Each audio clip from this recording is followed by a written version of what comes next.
Hi all, ഇന്ന് നമ്മളിവിടെ discuss ചെയ്യാൻ പോകുന്നത് എഡ്മണ്ട് സ്പെൻസറുടെ ഫേമസ് വർക്കായിട്ടുള്ള പ്രൊത്തലാമിയൻ എന്ന് പറയുന്ന പോമാണ്. ആദ്യം തന്നെ സ്പെൻസറുടെ ഇൻട്രൊഡക്ഷൻ നോക്കാം. അദ്ദേഹം ഒരു ഗ്രേറ്റസ്റ്റ് ഇംഗ്ലീഷ് പോയറ്റാണ്. അദ്ദേഹത്തിൻ്റെ works John Milton, John Keats, Alfred Tennyson പോലുള്ള പോയറ്റ്സിനെ ഇൻഫ്ലുവൻസ് ചെയ്തിട്ടുണ്ടായിരുന്നു. അദ്ദേഹത്തിൻ്റെ പോയറ്റിക് ഫോംസ്, ലാംഗ്വേജൊക്കെ ആയിരുന്നു അതിൻ്റെ മെയിൻ റീസൺ എന്ന് പറയുന്നത്. അതുപോലെ അദ്ദേഹം അറിയപ്പെടുന്നത് ദ പോയറ്റ്സ് പോയറ്റ് എന്ന് പറയുന്ന പേരിലായിരുന്നു. അദ്ദേഹത്തിൻ്റെ മെയിൻ വർക്ക്സ് എന്ന് പറയുന്നത് അമോറിറ്റി, എപ്പിത്തലാമിയോൺ, പ്രൊത്തലാമിയോൺ, ദ ഷെപ്പിയാർഡ് കലണ്ടർ എന്നീ വർക്ക്സാണ്. അതുപോലെ നെക്സ്റ്റ് നമുക്ക് പ്രൊത്തലാമിയോൻ്റെ ഇൻട്രൊഡക്ഷൻ നോക്കാം. ഈ ഒരു പോമിൽ വരാനിരിക്കുന്ന വെഡ്ഡിങ്ങിനെ കുറിച്ചിട്ടാണ് പറയുന്നത്. അതായത് ഇയർ ഓഫ് വോസിസ്റ്ററിൻ്റെ ഡോട്ടേഴ്സ് ആയിട്ടുള്ള എലിസബത്ത് സോമർസെറ്റിൻ്റെയും കാതറൈൻ സോമർസെറ്റിൻ്റെയും മാരേജിനെ കുറിച്ചിട്ടാണ് പറയുന്നത്. ഈ ഒരു പോം പബ്ലിഷ് ചെയ്തിരിക്കുന്നത് 1596 10 സ്റ്റാൻസാസ് ആണ് വരുന്നത്. ഓരോ സ്റ്റാൻസയിലും 80 ലൈൻസ് ആണ് ഉള്ളത്. പോമിൽ മെയിനായിട്ട് റിഫ്ലക്റ്റ് ചെയ്യുന്നത് മാരേജ്, നാച്ചർ, പൊളിറ്റിക്സ് തമ്മിലുള്ള റിലേഷൻഷിപ്പിനെ കുറിച്ചിട്ടാണ്. ഈ ഒരു പോം അത്യാവശ്യം ലെങ്തി പോം ആയതുകൊണ്ട് നമുക്ക് സ്റ്റാൻസ വൈസ് മീനിങ് മാത്രം നോക്കിയിട്ട് പോവാം. ഫസ്റ്റ് സ്റ്റാൻസയിൽ പോയിട്ട് പറയുന്നത് നാച്ചറിൻ്റെ ബ്യൂട്ടിയെ കുറിച്ചിട്ടാണ്. അതായത് ബ്രൈറ്റ് സണ്ണ് ഹീറ്റ് ചെയ്യുന്ന സമയത്ത് ഡേയെ കാം ചെയ്യാൻ വേണ്ടിയിട്ട് ഒരു ലൈറ്റ് വിൻഡ് വന്നിട്ട് വീശുന്നുണ്ടെന്ന് അദ്ദേഹം പറയാണ്. അതുപോലെ തന്നെ അദ്ദേഹം പറയാണ് അദ്ദേഹത്തിന് ഈ ഒരു കോട്ടിൽ, അതായത് കൊട്ടാരത്തിൽ അദ്ദേഹത്തിന് മടുത്ത്, അതായത് അദ്ദേഹത്തിൻ്റെ പൊളിറ്റിക്കൽ അംബീഷൻസൊക്കെ, കൊട്ടാരത്തിലെ പൊളിറ്റിക്കൽ അംബീഷൻസ് ഫെയിലായി. അതിൽ നിന്നൊരു റിലീഫ് കിട്ടാൻ വേണ്ടിയിട്ട് അദ്ദേഹം റിവർ തൈംസിലേക്ക് നടക്കാൻ തുടങ്ങി. ഈ ഒരു റിവർ തൈംസിൽ അതിൻ്റെ ബാങ്ക്സ്, അതിൻ്റെ തീരങ്ങളിൽ പലതരം ഫ്ലവേഴ്സ് കൊണ്ട് ഫില്ലായിട്ടുണ്ടായിരുന്നു. ഈ ഒരു ഫ്ലവേഴ്സിൻ്റെ ബ്യൂട്ടി കൊണ്ട് അദ്ദേഹം പറയുന്നത് യങ് മെയ്ഡൻസിൻ്റെ റൂംസ് ഡെക്കറേറ്റ് ചെയ്യാൻ ഈ ഒരു ഫ്ലവേഴ്സ് യൂസ് ചെയ്യാമെന്നാണ് അദ്ദേഹം പറയുന്നത്. പിന്നീട് പോയറ്റ് റിവർ തൈംസിനോട് പറയണത്, അതായത് കാമായിട്ട് നിൽക്കാൻ അദ്ദേഹത്തിന് വെഡ്ഡിങ് സോങ് ഫിനിഷ് ചെയ്യാനുണ്ടെന്ന് ആ ഒരു തേംസ് നദിയോട് അദ്ദേഹം പറയാണ് ചെയ്യുന്നത്. സെക്കൻഡ് സ്റ്റാൻസയിൽ പോയിട്ട് പറയുന്നത് ഗ്രൂപ്പ് ഓഫ് നിംസിനെ കുറിച്ചിട്ടാണ്. അതായത് ഈ ഒരു ഗ്രൂപ്പ് ഓഫ് നിംസ് എന്ന് പറയുന്നത് ഡോട്ടേഴ്സ് ഓഫ് ദ റിവർ ആണ്.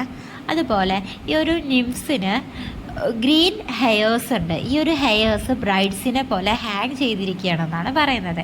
എല്ലാ നിംസും പലതരത്തിലുള്ള ഫ്ലവേഴ്സ് കളക്ട് ചെയ്യുകയാണ്. എന്തിനു വേണ്ടിയിട്ടാണ്?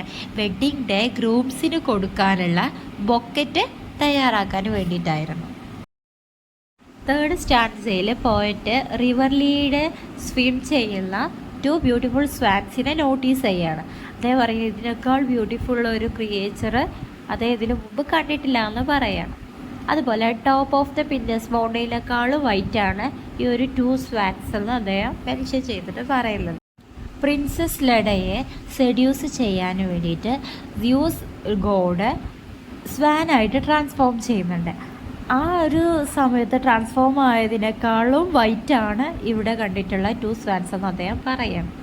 അതുപോലെ തന്നെ സ്വാൻസിൻ്റെ വൈറ്റ്നെസ് കൊണ്ട് റിവർ ഒരു ഡേർട്ടി ആയിട്ടാണ് അദ്ദേഹം ഇവിടെ കാണിക്കുന്നത്.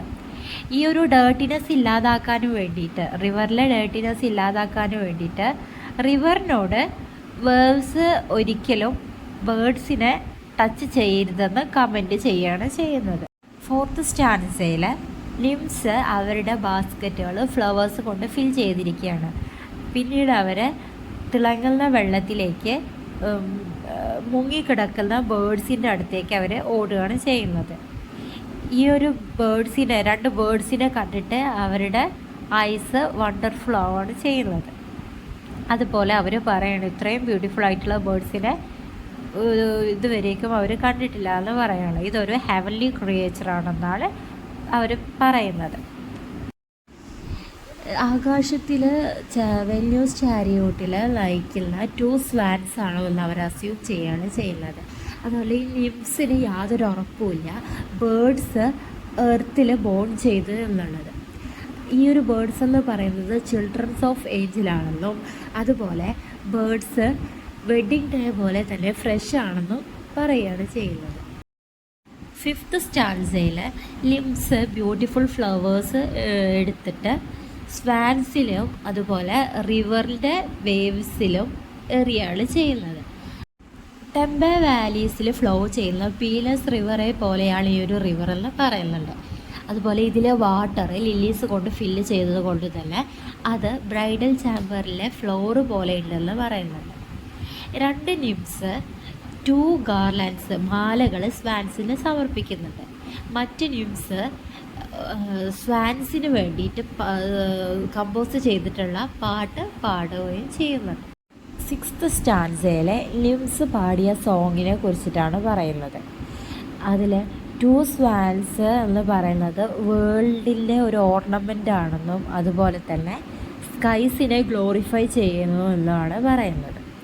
ഈ 2 സ്വാൻസ് ലവേഴ്സായിട്ട് ലിഡ് ചെയ്യുകയാണെങ്കിൽ തന്നെ അവർക്ക് ബ്ലിസ്ഫുൾ മാരേജ് ആവണമെന്ന് അദ്ദേഹം പ്രാർത്ഥിക്കുന്നുണ്ടായിരുന്നു. അതുപോലെ വീനസിനോടും അവളുടെ മകനായ കൂപ്പിഡ് ദേവനോടും അവരെ നോക്കി പുഞ്ചിരിക്കാനും ആ ഒരു പുഞ്ചിരി കാരണം അവർ മാരേജിന് ശേഷമുള്ള കോൺഫ്ലിക്റ്റുകൾ ഇല്ലാതാക്കാനും പ്രാർത്ഥിക്കുകയാണ് ചെയ്യുന്നത്. അതുപോലെ തന്നെ ആഫ്റ്റർ മാരേജ് അവർക്ക് peace, food and fruitful bedroom ഉണ്ടാവാനും പ്രാർത്ഥിക്കുന്നുണ്ട്. അതുപോലെ അവരുടെ കുട്ടികളെ എനിമീസിൽ നിന്നും ഇല്ലാതാക്കാൻ അവർ വിഷ് ചെയ്യുകയും ചെയ്യുന്നുണ്ട്. 7th സ്റ്റാൻസയിലെ നിംസ് ഒരു റിഫ്രൈന് റിപ്പീറ്റ് ചെയ്യുന്നുണ്ട്. അതായത് വെഡിങ് എന്ന് പറയുന്നത് വിദൂരതയിലല്ല അടുത്തെത്തി എന്നുള്ളത് മെഡോസിൽ പോയിട്ട് അവർ പറയുന്നുണ്ട്. അതുപോലെ റിവർ ലീയിൽ സ്വാൻസ് ജോയ്ഫുള്ളി ഡൗൺ ചെയ്യുന്നുണ്ട്. അതുപോലെ തന്നെ ആ ഒരു സമയത്ത് റിവർ അവരുടെ അടുത്ത് സംസാരിക്കുമോ എന്ന് വാട്ടർ മർമർ ചെയ്യുന്നുണ്ട്. ആ ഒരു റിവറിലുള്ള ലീവായിട്ടുള്ള തിങ്സും അതുപോലെ എല്ലാ ബേർഡ്സും ഈ ഒരു 2 സ്വാൻസിന് ചുറ്റും വലയം വയ്ക്കുന്നുണ്ടായിരുന്നു. അതായത് സ്വാൻസ് എന്ന് പറയുന്നത് മറ്റു ബേർഡ്സിനേക്കാൾ ബ്യൂട്ടിഫുള്ളാണ്. അതായത് മൂണ് സ്റ്റാറിനേക്കാൾ ബ്രൈറ്റ് ഉള്ളതുപോലെ തന്നെ എല്ലാ ബേർഡ്സും സ്വാൻസിന് ചുറ്റും മൂൺസിന് വലയം വെക്കുന്ന സ്റ്റാർസിനെ പോലെ നിൽക്കുന്നുണ്ടെന്നാണ് ഈ ഒരു സ്റ്റാൻസയിൽ പറയുന്നത്. 8th സ്റ്റാൻസയിലെ എല്ലാ ബേർഡ്സും ലണ്ടനിലേക്ക് പോവുകയാണ്.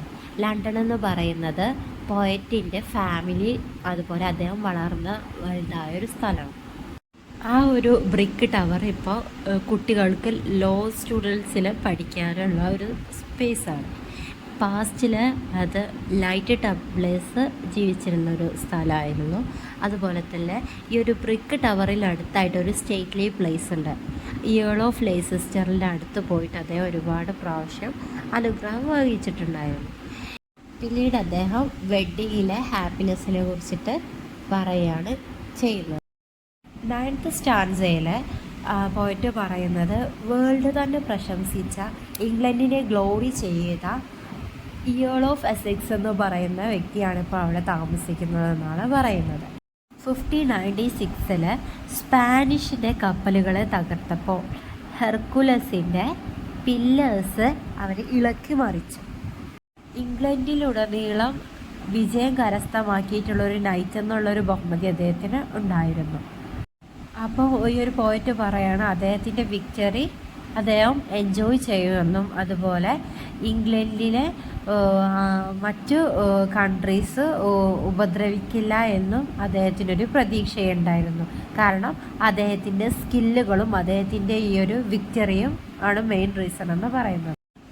പോയറ്റ് ബിലീവ് ചെയ്യുന്നുണ്ട്, അതായത് ക്യൂൺ എലിസബത്തിൻ്റെ നെയിം ഈ ഒരു വേൾഡ് ഓർക്കുമെന്ന് അദ്ദേഹം ബിലീവ് ചെയ്യുന്നുണ്ട്. 10th സ്റ്റാൻസയിൽ ഇയേൾ ഓഫ് എസെക്സ് വീട്ടിൽ നിന്ന് പുറത്തേക്ക് പോകുന്നത് ഒരു ഈവനിങ് സ്റ്റാറായ ഹെസ്പെറസിനെ പോലെയാണെന്നും അവർ പിന്നീട് തൻ്റെ ഗോൾഡൻ ഹെയേഴ്സ് ഓഷനിൽ വെച്ച് ബാത്ത് ചെയ്യുന്നുണ്ടെന്നും പിന്നീട് സൺസെറ്റിന് ശേഷമാണ് അവിടെ നിന്ന് ഉയർന്നു വരുന്നതെന്നാണ് പറയുന്നത്. എസെക്സിന് പിന്നിലായിട്ട് ഒരു വലിയ ജനക്കൂട്ടം തന്നെയുണ്ട്. ഈ ഒരു ക്രൗഡിൽ നിന്നും 2 ഹാൻസം നൈറ്റ്സുകൾ അദ്ദേഹത്തിൻ്റെ ക്യൂണിന് വേണ്ടിയിട്ട് മാച്ച് ആയിട്ടുള്ള നൈറ്റ്സുകൾ വരുന്നുണ്ട്. പിന്നീട് ഈ ഒരു 2 നൈറ്റ്സ് അവരെ വളരെയധികം സ്നേഹിക്കുന്ന 2 സ്വാൻസിനെ കാണാൻ വേണ്ടിയിട്ട് റിവറിലേക്ക് ഇറങ്ങുകയാണ് ചെയ്യുന്നത്. ഇത്രയാണ് ഈ ഒരു പോമിൽ മെയിനായിട്ട് പറയുന്നത്.